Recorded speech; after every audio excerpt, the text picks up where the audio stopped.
नमस्कार, आदाब, सत श्री अकाल दोस्तों। मैं हूं आपका दोस्त अंकित और आप देख रहे हैं मेरा YouTube channel don't give up. आज फिर हाजिर हूं आपके सामने एक छोटी सी कहानी लेकर। एक बार की बात है, एक समुद्र में एक बोट पर पति पत्नी सवार होकर घूमते रहते हैं। तभी अचानक एक हादसा होता है और उनकी बोट में एक छेद हो जाता है, जिसके कारण उनकी बोट पानी में डूबने लगती है और पति पत्नी अब मरने ही वाले होते हैं, ऐसा उन्हें लगने लगता है। तभी अचानक उन्हें दूर से एक बोट आते दिखती है। वो बोट जब पास में आती है तो उन्हें लगता है कि अरे वाह, भगवान ने हमारी मदद कर दी, और वो बोट उनके पास पहुंच जाती है।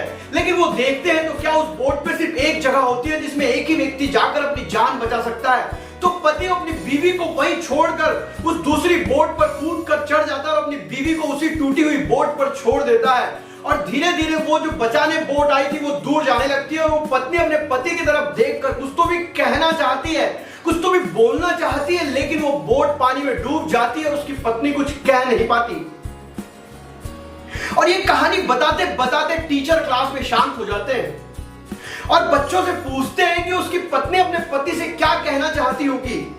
तो कुछ बच्चे कहते हैं कि बोलती होगी कितना बेवकूफ पति है मेरा, मुझे छोड़कर चले गया, धोखेबाज पति है मेरा, मुझे मरने की हालत में छोड़कर चले गया। कुछ बच्चे कहते हैं कि उसके पति ने ऐसा नहीं करना चाहिए था, अपनी बीवी को बचाना चाहिए था और खुद मर जाना चाहिए था। ऐसे सुनते सुनते जब टीचर का ध्यान एक आखिरी बेंच पर बैठे हुए बच्चे की तरफ जाता है तो उस बच्चे से टीचर पूछते हैं कि तुम कुछ क्यों नहीं कह रहे हो। तो बच्चा कहता है कि सर, उस महिला को यह कहना होगा कि मेरे बच्चों का ख्याल रखना। टीचर ये सुनकर शॉक्ड हो जाते हैं और बोलते हैं एग्जैक्टली तुमने सही कहा है, क्या तुमने ये कहानी पहले कभी सुनी है।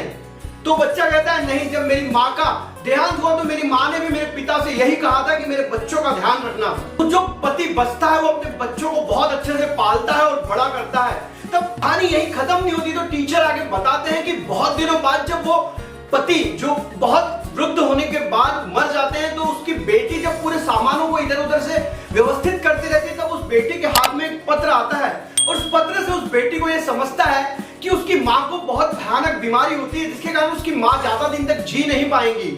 इसलिए उस पति को मजबूरन अपनी पत्नी को वहां छोड़कर उस नाव पे सवार होकर खुद की जान बचाना होता है। उस पत्र में पति आगे लिखता है कि मेरी भी इच्छा थी क्यों ना मैं आप तेरे साथ वहां जल समाधि ले लूं, लेकिन मुझे अपने बच्चों को बचाने के लिए उस समय जिंदा रहना पड़ा। दोस्तों, हर समय किसी भी चीज को ऊपर देखकर हमें डिसीजन नहीं लेना चाहिए कि वो चीज गलत है या सही है। हर डिसीजन के पीछे बहुत सारी क्लिष्टता होती है, बहुत सारी कंडीशंस होती है, बहुत सारी परिस्थिति होती है जिसके कारण उन व्यक्तियों को उस प्रकार से डिसीजन लेना पड़ता है। लेकिन हम लोग ऊपर देखकर किसी भी व्यक्ति को ये कह देते हैं कि वो गलत है। दोस्तों, इस दुनिया में झगड़ा करने के बाद पहले माफी मांगने वाला इसलिए नहीं माफी मांगता कि वो डरता है सामने वाले व्यक्ति से, वो इसलिए माफी मांगता है क्योंकि उसे परवाह होती है सामने वाले व्यक्ति की, इसलिए वो माफी मांग लेता है।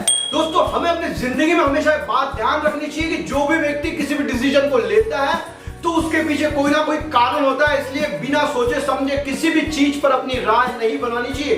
दोस्तों, अगर ये कहानी अच्छी लगी है तो वीडियो को लाइक करो और अगर चैनल पर नए हो तो चैनल को सब्सक्राइब करो। साथ ही साथ कमेंट बॉक्स में कुछ सजेशन भी दीजिए कि मुझे और क्या सुधार करनी चाहिए। जय हिंद।